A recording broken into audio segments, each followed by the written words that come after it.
Master minds commerce చదవాలనుకునే 10th inter విద్యార్థుల తొలి ఎంపిక. నమస్తే అమ్మా. నమస్తే తల్లి. అమ్మ, శ్రీచక్ర పూజ ఇంట్లో చేస్తే వారు ఓవర్ నైట్ అపేర కుబేరులు అవుతారా? అపర కుబేర్లు అయిపోతారా అంటారా? అపర కుబేర్లు తెల్లారేటప్పుడు ఎలా అయిపోతారమ్మా? ఏమన్నా మంత్రమా ఇదేమన్నా? ఇలా చిటిక వేస్తే ఆకాశం నుంచి ఇలా రాలి పడడానికి? శంకర్లంతటి వారు శ్రీచక్ర పూజా విధానం అదంతా మనకి ఏర్పాటు చేసి మనం ఎలా చేసుకోవాలో రకరకాలైనటువంటి క్షుద్ర పూజల నుంచి పక్కకు జరిపించి సాత్వికమైన గొప్ప పూజా విధానం అందించినటువంటి శంకర్లంతటి వారు ఒక పేద బ్రాహ్మణికి ధనం కావాలంటే కనకధారాస్తవం చేస్తే బంగారు ఉసిరికాయల వర్షం పడింది అని చెప్తారు కదా. అవునమ్మా, వాస్తవమే అది, అందులో అబద్ధమే. చెప్తారు అంటే అబద్ధం కాదు, జరిగినటువంటిది పరంపరాగతంగా మనం వింటున్నాం. అసత్యమైతే కాదు. ఎక్కడ బంగారు ఉసిరికాయల వర్షం పడిందో ఆ ప్రాంతము ఉంది, ఆ బ్రాహ్మణి ఇల్లు ఉంది, ఎండిపోయిన ఉసిరికాయ ఇచ్చినటువంటిది, ఇదంతా చరిత్ర. అట్లాంటిది ఆయన శ్రీచక్ర పూజ చేసి తెల్లారేటప్పటికి ఆవిడ్ని కుబేరుడు అయ్యేటట్టుగా చేసి ఉండొచ్చుగా. మరి కాదు, ఇవి చక్కగా చేస్తే అసలు ముందు శ్రీచక్రార్చన చెయ్యాలి అంటే ఎన్ని నియమాలు పాటించాలమ్మా? అసలు మనకి ఏం అర్హత ఉండాలమ్మా? అర్హత ఉండాలి. శ్రీచక్రార్చన చేసేటటువంటి వారు షోడశి కనీసం పంచదశి మంత్రాన్ని ఉపదేశం పొంది ఉండాలి. ఓకే. మరి ఈ రోజుల్లో ఎవరు పడితే వాళ్ళు అందరిలో కామన్ గా ఉంటుంది కదమ్మా. శ్రీచక్రం ఇంట్లో మామూలుగా ఉండడం వేరు, శ్రీచక్రం ఇంట్లో పెట్టుకుని దానికి ఎంత కుంకం వేయడం వేరు, మీరన్న శ్రీచక్ర అర్చన చేయడం వేరు. శ్రీచక్రార్చన చెయ్యాలి అంటే ఆ శ్రీచక్రంలో ఉండేటటువంటి అందరు దేవతలని ఆవాహన చెయ్యాలి. వాళ్ళందరికీ ప్రత్యేకంగా నివేదనలు చెయ్యాలి. కొన్ని గంటలు పడుతుంది శ్రీచక్రార్చన. అది నివేదన చేయడానికి కూడా స్టీలు అవి పనికిరావు. పాత్ర కింద పెట్టడానికి ఒక పళ్ళెం, పాత్ర పైన మూత, ఇత్తడి గాని కంచు గాని ఉండాలి. చాలా నియమాలే ఉన్నాయి. తర్వాత పంచదశి వీలైతే షోడశి మంత్ర దీక్ష కలిగినటువంటి ఒక ముత్తైదువ ఉండాలి. అక్కడ ముత్తైదుగా పెట్టడానికి ఒక బాల ఉండాలి. బాలని పూజించాలి. అంటే 10 ఏళ్ల లోపల పిల్ల, ఆడపిల్ల.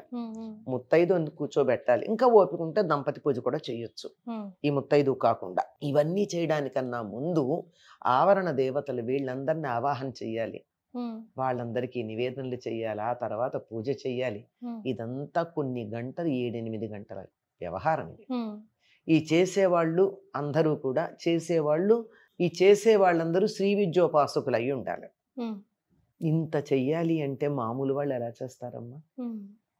అంటే పూజ చేసుకున్న వాళ్ళు ఉపాసకులు అయి ఉండాలా? కాదు, చేసేవాళ్ళు. పూజ ఇప్పుడు నేను చేయించుకుంటాను, నాకేమీ పంచదశి లేదు, షోడశి లేదు, కానీ మా ఇంట్లో నాకు చేయించుకోవాలనుకుంటా.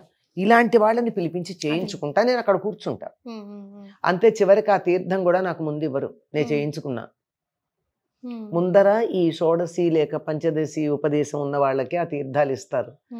చివరికి ఎప్పటికో చేయించుకున్న వాళ్ళకైనా వచ్చేది, మనలాగా చూడ్డానికి వెళ్ళిన వాళ్ళకైనా. కనుక అలా చేయించుకున్నట్టయితే నిజానికి శ్రీచక్రం మన శరీరానికి సంకేతం కనుక అక్కడ దాన్ని పూజించినప్పుడు ఈ శరీరం కూడా శుద్ధి అవుతుంది. నిజంగా శ్రీచక్రార్చన చేసేటప్పుడు ఆయా దేవతలను మన శరీరంలో ఎక్కడెక్కడ ఉన్నారో ధ్యానం చేసుకుంటూ చేసినట్టయితే మనకి మనం చేసుకున్నట్టే అవుతుంది. ఆ వైబ్రేషన్స్ తెలుస్తాయి కదా. తెలుస్తాయి. చాలా బాగుంటుంది, చక్కగా ఉంటుంది. ప్రతి దానికి కూడా అంతసేపు చేస్తే ఆ ఇంట్లో ఆ శ్రీచక్రార్చన చేసినటువంటి ప్రాంతంలో కొద్ది కాలం పాటు మంచి వైబ్రేషన్స్ ఉంటాయి. అందులో కూర్చున్నప్పుడు కూడా మనకి ఎంతో హాయిగా, సంతోషంగా, వైబ్రెంట్గా అనిపిస్తుంది. ఇప్పుడు కొన్నిసార్లు ధ్యానాలు అవి చేస్తే సైలెంట్గా ఉంటుంది. ఆ సైలెన్స్ వేరు. ఆ సైలెన్స్లో వైబ్రెన్సీ ఉండాలి. ఉత్తేజం కలిగినటువంటి ఆనందం కలగాలి.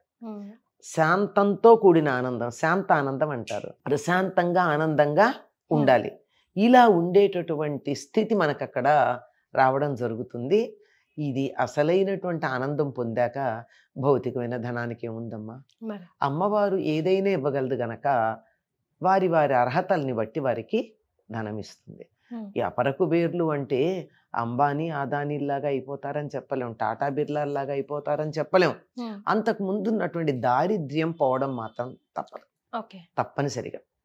ఈ దారిద్ర్యం ఎన్ని రకాలుగా ఉంటుంది మనకి?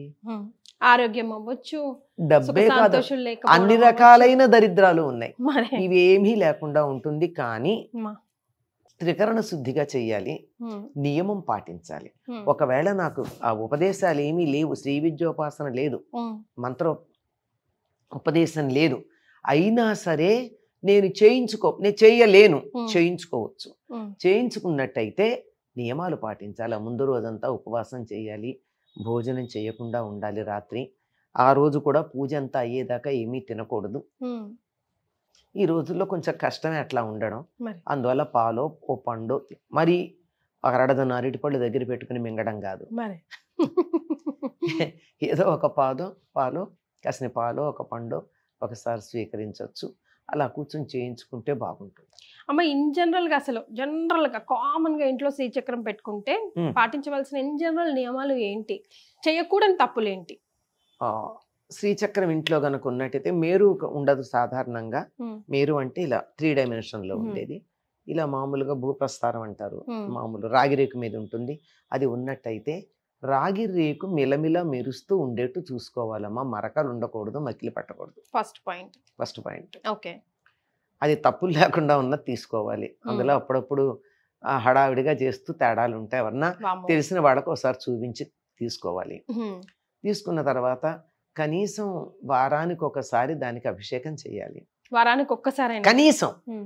నిత్యం చేస్తే మరీ మంచిది. ప్రతిరోజు తప్పనిసరిగా అమ్మవారికి కుంకుమ వేయాలి. కుంకుమార్చన, లలితా సహస్రనామం చదవగలిగితే చదవండి, చదవలేకపోతే కనీసం శ్రీమాత్రే నమః, శ్రీమాత్రే నమః, శ్రీమాత్రే నమః అని ఈ 3 వేళ్లతోనూ కుంకం తీసుకుని 3 సార్లు అన్నా వేయాలి కనీసం. అభిషేకం చేసిన నీళ్ళు తాగేయచ్చమ్మా? అన్ని నీళ్లు తాగరమ్మా, కొద్దిగా తీర్థం తీసుకుంటారు. ఎందుకంటే దాంట్లో పసుపులు కుంకాలు అన్ని కూడా పడతాయి కదా, గంధము ఇత్యాదులన్నీ, పూలు అన్నీ ఉంటాయి కదా. తీర్థం తీసుకోవచ్చు, తాగినందువల్ల హానేం లేదు. అది ఉత్తి వాటర్ తో అభిషేకం చేస్తే కనుక తాగేయచ్చు. ఏదైనా సరే వాటితో ఇవన్నీ ఉన్నా పసుపు కుంకం కూడా తప్పేముందమ్మా తీసుకుంటే. ఒరిజినల్ ఎక్కడ వస్తున్నాయమ్మా, అన్ని రంగులే కదా వచ్చేవి అందులో. అందుకనే మంచి పసుపే దేవుడి దగ్గర వాడాలి. మంచి పసుపు, మంచి కుంకుమ వాడాలి. తరువాత తప్పనిసరిగా నివేదన చేయాలి. నివేదన అంటే మహానివేదన చేయక్కర్లేదు, కనీసం ఒక పండు లేదంటే ఒక బెల్లం ముక్క, పంచదార వద్దు, పటికి బెల్లం పెట్టచ్చు లేదా బెల్లం ముక్క పెట్టచ్చు, ఏదైనా ఒక పండు. ఎండు ద్రాక్షలు మాత్రం పెట్టద్దు. ఎండంటే కిస్మిస్ పెట్టకూడదు, ఎండు ద్రాక్ష గింజ ఉన్న ద్రాక్ష పెట్టచ్చు. ఖర్జూరాలు దొరుకుతాయి కదా, అవి పెట్టకండి. అవి తేనెలో వేసిన ఖర్జూరాలు కదా, అవి పనికిరావు, ఆల్రెడీ ప్రాసెస్డ్ కనుక మామూలు ఎండు ఖర్జూరం పెట్టుకోవచ్చు, ఏదో ఒకటి పెట్టచ్చు. ఏమీ లేకపోతే ఒక ఖర్జూరం పండు, లేకపోతే ద్రాక్ష, కిస్మిస్ కాదు, ఒక ద్రాక్ష పండు, ఏమీ లేకపోతే బెల్లం ముక్క పెట్టచ్చమ్మా. పళ్ళన్నీ దొరుకుతూనే ఉంటాయి ఈ మధ్య, అందరూ హెల్త్ కాన్షియస్. పండు పెడితే చాలు, బెల్లం ముక్క చాలు పెట్టి తప్పనిసరిగా నివేదన చేయాలి. ఎలాగో దీపం పెడతాము, అగరొత్తి వెలిగిస్తాము కనుక ఆ కుంకుమ ఇవి వేయడం, గంధం చాలా ప్రధానం. అమ్మ, మనం ఇప్పుడు నివేదన చేసినప్పుడు ప్రసాదం తీసుకుంటాం కదా, వెంటనే అక్కడే పెట్టాం కదా, కొంచెమైనా పెట్టాలా? అలా ఏం లేదమ్మా, వేస్ట్ చేయకూడదని మనం మొత్తం తీసేస్తాం కదా. అట్లా మొత్తం తీసుకున్నా తప్పేం లేదు. ఇప్పుడు అన్నం మహానివేదన చేస్తారమ్మా, పెట్టింది అక్కడే పెడతారా? మహానివేదన చేశాక గిన్నె తెచ్చుకుంటున్నాం కదా. మేమైతే ఇది మా ఊహ అంతే, మా ఇంట్లో అందరం చేసే పని. ఒక గ్లాస్తో నీళ్లు నివేదన చేసేటప్పుడు పెడతాం, అన్నం తీసేస్తాం మహానివేదంది, గ్లాస్ మాత్రం అక్కడ మూత పెట్టి అక్కడ పెడతాం. మధ్యలో కావాలంటే మంచినీళ్ళు తాగుతారని మంచినీళ్ళ గ్లాస్ మాత్రం ఉంచుతాం, అంతే. నివేదన తీసేస్తాం. మహానివేదన చేశాక ఉంచుతారా? గుళ్ళో కూడా నివేదన చేశాక నైవేద్యం అక్కడ ఉంచుతారా, తీసుకొస్తారా? మరి ఏంటి ఈ పిచ్చి ఆలోచనలమ్మా? మధ్య మధ్యలో దేవుడు కాకలేస్తే నా డౌట్ అందుకని బోల్డ్ మంది మంచినీళ్ళు పెడతాం. కాదు, బోల్డ్ మంది బాగానే పెడుతూ ఉంటారు కదా, అవసర నివేదనలు పెట్టే ఉంటాయిగా. మనలాగా జిహ్వచాపల్యం ఏం లేదు. మరి. మనం పెట్టాం గనక మనం ఏమన్నా అనుకుంటామని మన భక్తికి వసుడైపోయి ఆయన అనుగ్రహంతో స్వీకరిస్తాడు తప్ప. అయితే చెయ్యకూడని తప్పులేంటమ్మా శ్రీచక్రం ఇంట్లో ఉంటున్నప్పుడు? ఇంట్లో ఉంటేనమ్మా అన్ని అంటూ అవన్నీ కలపకూడదమ్మా. అంటూ ముట్టు అమ్మ ఇలా కలపకుండా ఉంటే చాలు.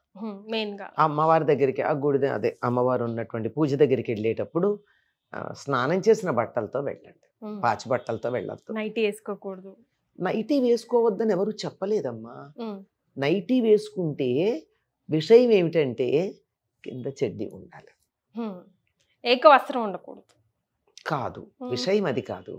కింద గోచి ఉండాలి, అది ప్రధానం. అది ఇప్పుడు మడి కట్టుకునేది ఇప్పుడు ఇలాంటి బట్టలతో మేము పూజ చెయ్యం కదా, బయటకు వచ్చేటట్టు. ఇంట్లో పూజ చేసేటప్పుడు గోచి పెట్టుకుని కట్టుకుంటా కదా, మడి బట్టే వేరుంటుంది. మీరు ఎప్పుడైనా ఇంటికి వస్తే పొద్దున పూట అదే అట్లాగే కనపడతాను నేను. ఎందుకు అంటే మన ఏ రంధ్రాలు కూడా ఓపెన్ గా ఉండకూడదు దేవుడి దగ్గర పూజ చేసేటప్పుడు. కళ్ళు చెవులు అయితే చేయలేము. మూతికి కూడా బట్ట కట్టుకుని చేస్తారు మీరు వైష్ణవాలయాల్లో గమనించండి కదా. అంటే గాలి వెళ్ళి మనం ఉచ్ఛ్వాస నిశ్వాసాలు వెళ్ళి దేవుడికి నివేదన చేసే పదార్థాల మీద పడతాయని.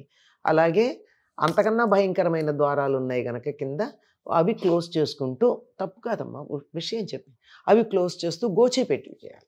ఎవరైనా సరే కచ్చపోసుకుండా మగవాళ్ళు కానీ ఆడవాళ్ళు కానీ పూజ చేయకూడదు. లుంగి కట్టుకుని చేయరు మీరు గమనించండి. మరి పంచ కడతారు కదా, పంచ కట్టినప్పుడు కుచ్చెలు పోసి గోచి పెట్టి కడతారు కదా, అలాగే కట్టాలి. అంటే మరి వెంటనే అనుమానం వస్తుంది, తమిళియన్స్ లుంగీలు కట్టుకుంటారు కదా అని. వాళ్ళకి తప్పనిసరిగా లోపల లంగోట ఉంటుంది, తమిళియన్స్ లుంగి కట్టుకున్నా. అంచేతది నైటీ అని మీరు అన్నారు గనక చెప్పాను. అది ఉతికిన బట్టలు వేసుకోండి. లోపల కచ్చా బదులు ఇంకోటి పెట్టుకుంటున్నాం, ఉండాల్సిందే. పైన వల్లెబాటు ఉండాలి. నైటీ వేసుకోండి, పైన నైటీతో పాటు ఉతికి ఆరేసినటువంటి నైటీ, తర్వాత ఒక చున్నీ దగ్గర పెట్టుకుంటే నైటీ వేసుకుని చున్నీ వేసుకుని చేసుకోండి. అది రైట్ మా, చాలా సంతోషం, ధన్యవాదాలు.